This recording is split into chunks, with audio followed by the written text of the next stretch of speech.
me, forever on fire. ವಾಸ್ತು ಪ್ರಕಾರ ಒಳ್ಳೆಯ ದಿಕ್ಕಿನಿಂದ ಹೋರಾಟವನ್ನು ಆರಂಭಿಸಿದ್ದೇವೆ. ರಾಯಚೂರಲ್ಲಿ ಬಿಜೆಪಿ ಶಾಸಕ ಯತ್ನಾಳ್ ಅವರು ಹೇಳಿಕೆ ಕೊಟ್ಟಿದ್ದಾರೆ. ಕಲ್ಯಾಣ ಕರ್ನಾಟಕದಲ್ಲಿ ಪಕ್ಷ ಸಂಘಟನೆಯನ್ನು ನಾವು ಮಾಡ್ತಾ ಇದ್ದೀವಿ. ನಮ್ಮ ಸ್ವಾರ್ಥ ಏನೂ ಇಲ್ಲಪ್ಪ, ಇದು ಪಕ್ಷಕ್ಕಾಗಿನ ಹೋರಾಟ ಅಷ್ಟೇ. ನಮ್ಮದೇನು ಸ್ವಾರ್ಥ ಬಂತ್ರಿ ಇದರಲ್ಲಿ?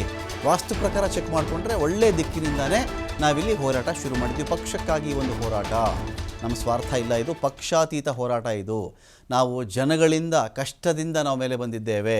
ನಾವು ಯಾವುದಕ್ಕೂ ಹೆದರುವವರಲ್ಲ.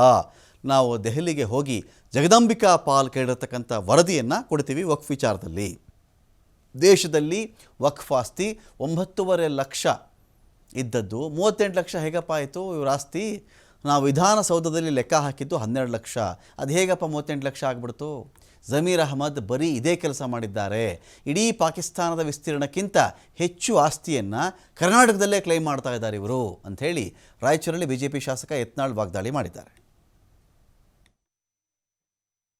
ನಾವು 3 ದಿವಸದಿಂದ ಬೀದರ್ ಈಶಾನ್ಯ ಭಾಗ ವಾಸ್ತು ಪ್ರಕಾರ ಒಳ್ಳೆ ದಿಕ್ಕಂತ ಹೇಳಿ ಬಂದು ಎರಡನೇದು ಎಲ್ಲಿ ಹೈದರಾಬಾದ್ ಕರ್ನಾಟಕ ಕಲ್ಯಾಣ ಕರ್ನಾಟಕದಲ್ಲಿ ಮೊನ್ನೆ ಲೋಕಸಭಾ ಇಲೆಕ್ಷನ್ದಾಗ ಹೀನಾಯವಾಗಿ ನಮ್ಮ ಪಕ್ಷ ಎಲ್ಲಿ ಸೋತಿದೆ ಅಲ್ಲಿ ಸಂಘಟನೆ ಮಾಡಕ್ ಬಂದಿದ್ದೀವಿ ಹೊರತು ನಮ್ದೇನೋ ಸ್ವಾರ್ಥ ಇಲ್ಲ.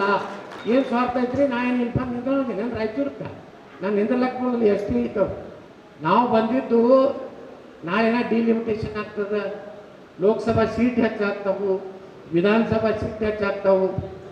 ಅದು ಒಂದು ಡಿಲಿಮಿಟೇಷನ್. ಇನ್ನೊಂದು ಈ ವರ್ಷ ಜನಗಣತಿ ಆಯ್ತಂದ್ರೆ ಮುಂದಿನ ವರ್ಷ ಸ್ಟಾರ್ಟ್ ಆಗ್ತದೆ. ಅದಕ್ಕೆ ನಾನು ಹೇಳ್ತಾ ಇದ್ದೀನಿ ಬಂಧುಗಳೇ, ನೀವು ಜಾಗೃತಿ ಆಗತ್ತೆ.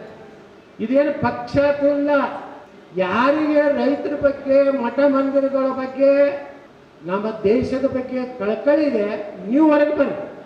ಲೀಡರ್ ಮಾಡೋರು ಜನ ಅದಾರ, ನಾವು ಕಾರ್ಯಕರ್ತರಿದ್ದೀವಿ. ನಾವು ಜಮಖಾನೆ ಹಚ್ತಿದ್ದೀವಿ, ನೀರಿನ ಚರಿಗೆ ತಂದು ಇಡ್ತಿದ್ದೀವಿ. ಜನ ನಮ್ಮನ್ನು MLA ಮಾಡಿದ್ರು, MP ಮಾಡಿದ್ರು, ವಿಧಾನ ಪರಿಷತ್ತು ವಾಜಪೇಯಿ ಸರ್ಕಾರನಾಗ ಮಂತ್ರಿ ಮಾಡಿದವ್ರು ಜನ ಅದಾರ.